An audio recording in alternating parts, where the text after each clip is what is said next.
Magandang gabi po, Luzon, Visayas at Mindanao. Patay ang isang mag-anak sa Cagayan de Oro City nang matrap sa kanilang nasusunog na bahay. Natutulog ang mag-asawa at kanilang batang anak nang sumiklab ang sunog at mabilis na kumalat. Nakatutok si James Paulo Yap ng GMA Regional TV.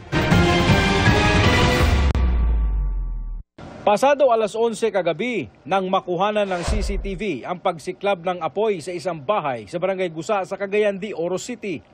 Halos 1 minuto lang ang lumipas, nagliyab na ang buong bahay.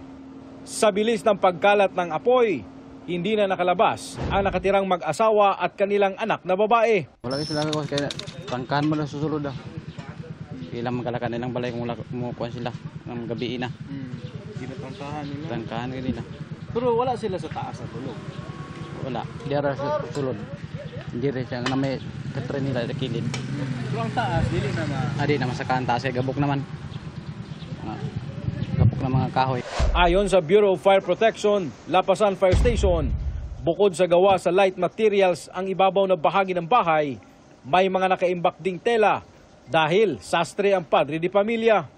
Ilang taon na rin umanong walang linya ng kuryente ang natupok na bahay. Pag abot na mo sa area sir, ang balay sa fully engulfed na gid siya sa kalayo.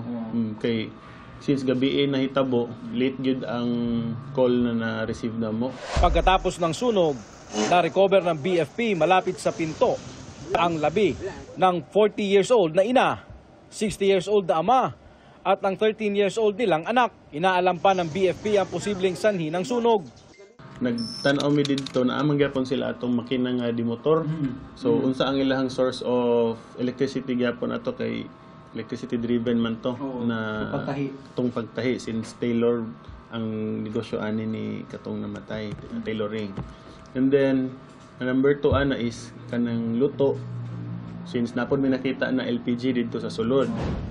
Mula sa GMA Regional TV at GMA Integrated News, James Paulo Yap, nakatutok 24 oras.